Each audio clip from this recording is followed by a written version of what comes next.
Talking about reclaiming sovereignty and this question about what do GMOs have to do with sovereignty.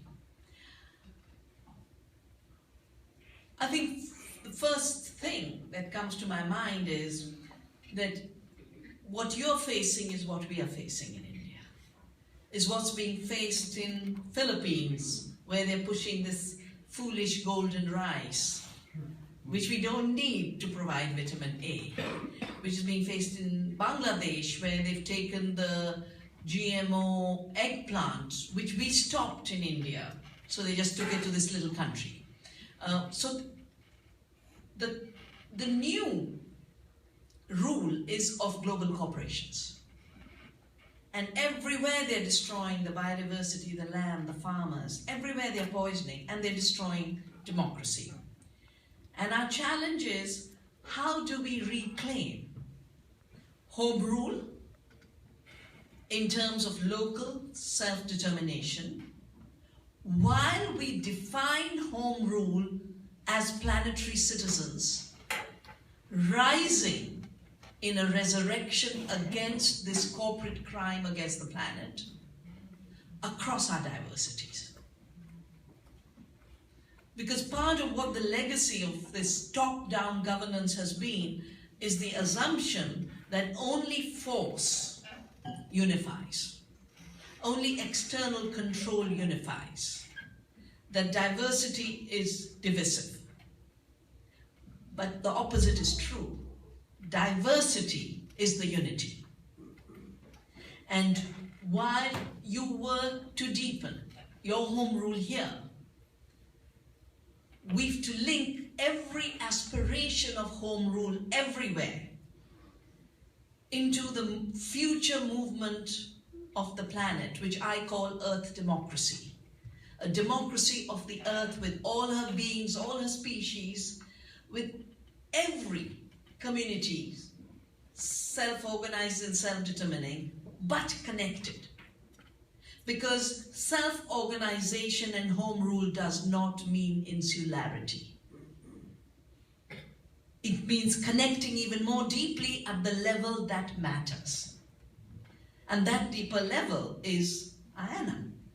We have other words for it, but every lasting culture that has been on this earth over millennia, every lasting culture has had an ethics of caring for the land. I mean, this is the year of soil. And as I heard all of you, I want to invite you, all the elders who gathered here, to just write short essays in your language and then with a little translation. Because we're going to be bringing out a book in the voices of different cultures of what the soil and what the land means. That it's not a commodity. It's not for grabbing. It's not for speculation. It is our identity. And even though that identity is so diverse in the way it's expressed, underlying it is this common principle of the recognition of the life-giving force.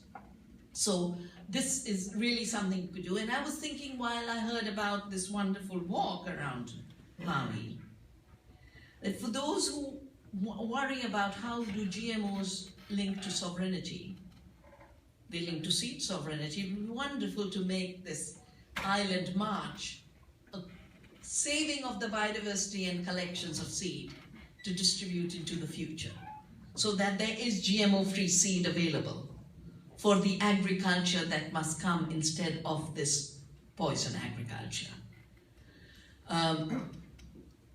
Agriculture and food is about food sovereignty. And you talked about how you get too much food while you're walking because of the hospitality of people. It is about land sovereignty. And we are preparing actually a manifesto on the land, a global manifesto which will be relevant everywhere. But this culture of taking over, which is just 500 years old, it began with a strange idea that other people were not people. Other cultures were not cultures. And therefore their land could be taken away and grabbed with the worst of violence. And if you just put down the figures, I was seeing a book in a bookstore the other day, how the population of these islands dropped to 20% after the takeover. But no matter, I mean, even though these property rights have been created and companies can come by the land, the use of land will always be a commons. It cannot be private. Because when they spray the pesticide, it goes into the water. When they spray the pesticide, the air carries it. When they spray the pesticide, it gets into the system and comes back into our bodies and our food. So, because their actions have consequences beyond the ownership of that piece of land, this is the place where you can start regulating their actions on the basis of the ancient practices of this land. And what I see happening is, when you take this walk around the island, before that you create a charter with the land, with the islands of Hawaii, a commitment on the basis of all the old commitments of reclaiming the freedom of these islands. And your language, your words are so beautiful that I think it should be written in local language and then translated for those who don't know the local language.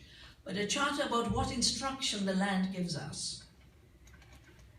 And that instruction is an instruction of responsibility and care. And as Walter said, caring for the land is the unifying principle. And because of the carelessness and violence against the land, the actions that are not permissible, that we do not permit you to give these actions, because while you might, under current false law, pretend you own this land, under the real law of the land owns us.